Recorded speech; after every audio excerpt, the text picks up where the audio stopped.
Sombong adalah sikap angkuh dan menganggap diri lebih baik dari orang lain. Sombong juga dapat diartikan sebagai sikap merendahkan orang lain. Sombong merupakan sifat tercela yang harus dihindari. Setiap orang pasti sangat memahaminya, dan sesekali atau secara terus-menerus rasa itu muncul dari diri kita, baik secara sadar atau kita tidak menyadarinya. Pertanyaannya adalah, kapan rasa sombong itu muncul dari diri kita? Rasa sombong biasanya muncul dari beberapa situasi tertentu yang dipengaruhi oleh kondisi emosi, lingkungan, atau pengalaman hidup. Berikut adalah beberapa situasi yang sering memicu rasa sombong. Pertama, ketika mendapatkan keberhasilan besar. Misalnya, saat kita berhasil mencapai sesuatu yang dianggap luar biasa, seperti prestasi akademik, karier, atau finansial, ada kecenderungan merasa lebih unggul dibanding orang lain. Kedua, ketika merasa lebih dari orang lain atau status sosial yang lebih tinggi. Ketiga, lingkungan yang mendukung atau membiasakan. Kadang lingkungan sekitar,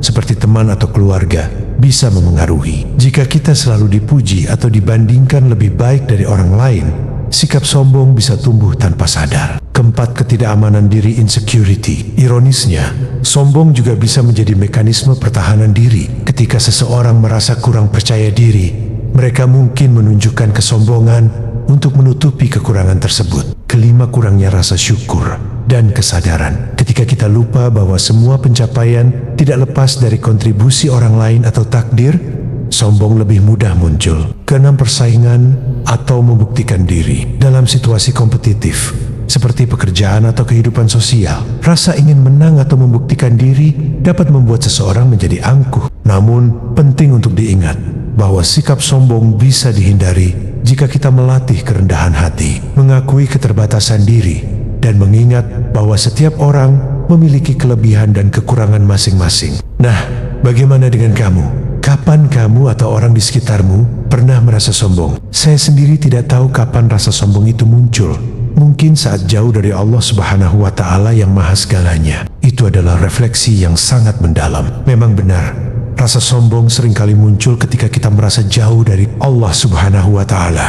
Saat kita kehilangan kesadaran bahwa segala sesuatu yang kita miliki hanyalah titipan darinya, kita cenderung lupa untuk bersyukur dan menjadi rendah hati. Ketika hati tidak terpaut pada Allah Subhanahu wa Ta'ala, beberapa hal yang bisa terjadi adalah: pertama, merasa semua karena usaha sendiri. Kita lupa bahwa keberhasilan adalah hasil dari rahmat dan izin Allah, bukan semata-mata hasil kerja keras kita. Dari sini muncul rasa bangga berlebihan atau sombong. Kedua, menganggap orang lain lebih rendah. Ketika hati tidak dipenuhi iman dan kesadaran akan keadilan Allah, kita bisa mudah memandang remeh orang lain dan merasa lebih baik daripada mereka. Ketiga, hilangnya rasa syukur. Jauh dari Allah membuat kita sulit melihat nikmat yang telah diberikan, sehingga lebih fokus pada diri sendiri dan membandingkan diri dengan orang lain. Keempat, ketidakpedulian pada kebaikan. Jarak dengan Allah membuat kita kurang peka terhadap nilai-nilai yang diajarkan agama, seperti kasih sayang,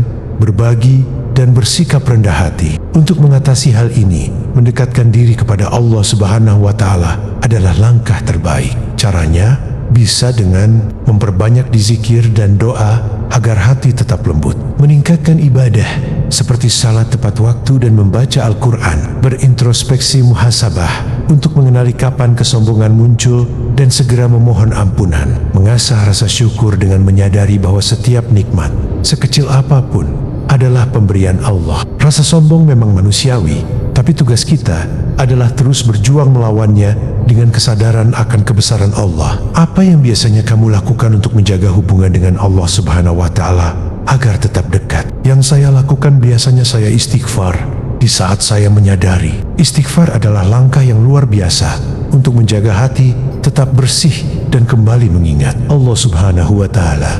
Dengan mengucapkan astaghfirullah, kita tidak hanya memohon ampun atas kesalahan, tapi juga melatih hati agar lebih peka terhadap sikap-sikap yang tidak baik, termasuk sombong. Istighfar juga menjadi pengingat bahwa pertama, manusia penuh kekurangan. Dengan istighfar, kita mengakui bahwa kita tidak sempurna dan memohon ampunan atas kehilafan, baik yang disengaja maupun tidak. Kedua, segala sesuatu bergantung pada Allah. Saat istighfar, kita menyadari bahwa tanpa rahmat Allah, tidak ada satupun yang bisa kita capai.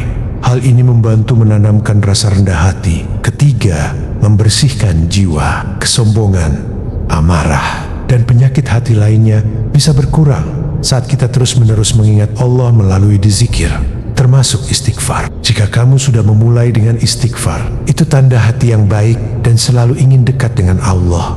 Untuk melangkah lebih jauh, kamu bisa mencoba mengaitkan istighfar dengan aktivitas sehari-hari, seperti setelah selesai pekerjaan atau di perjalanan. Mengucapkannya dengan perenungan mendalam agar hati benar-benar merasa dekat dan berserah kepadanya. Semoga dengan kebiasaan baik ini, Allah senantiasa menjaga hatimu dari rasa sombong dan memberikan ketenangan dalam menjalani kehidupan. Dan jika kita ingin melakukan yang lebih dalam lagi, tancapkan niat dalam hati. Niatkan untuk mendekatkan diri kepada Allah Subhanahu wa Ta'ala adalah langkah besar menuju ketenangan jiwa dan keberkahan hidup. Berikut beberapa cara yang bisa kamu coba untuk memperdalam hubungan dengannya. Pertama, memperbanyak dzikir dan istighfar. Jadikan dzikir sebagai kebiasaan harian, tidak hanya setelah sholat, tetapi juga saat melakukan aktivitas lain. Amalkan dzikir seperti Subhanallah, Alhamdulillah, Allahu Akbar, dan La ilaha illallah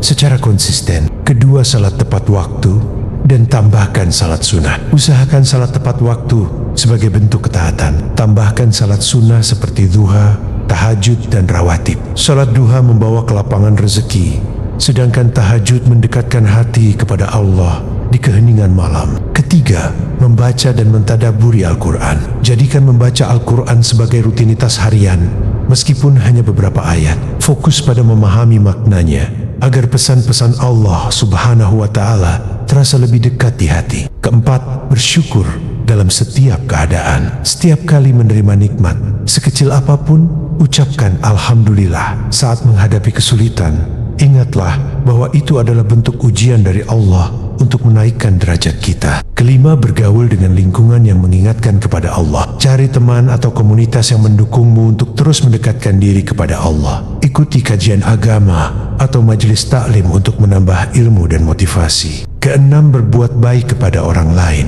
Sering membantu orang lain, meskipun dengan hal kecil, dapat membuat hati lebih lapang dan menghindarkan diri dari sifat sombong. Ingatlah bahwa menolong sesama adalah salah satu amal yang paling dicintai Allah Subhanahu wa Ta'ala. Ketujuh, muhasabah, introspeksi diri. Sediakan waktu sebelum tidur untuk merenungkan kesalahan atau kebaikan yang telah kamu lakukan hari itu. Perbanyak doa untuk meminta ampun dan bimbingan kepada Allah Subhanahu wa Ta'ala. Ya Allah, jadikanlah aku hamba-Mu yang rendah hati, bersyukur, dan selalu berada di jalan-Mu. Demikianlah yang dapat disampaikan untuk saling berbagi dan saling mengingatkan sesama kita. Semoga bermanfaat. Wassalamualaikum warahmatullahi wabarakatuh.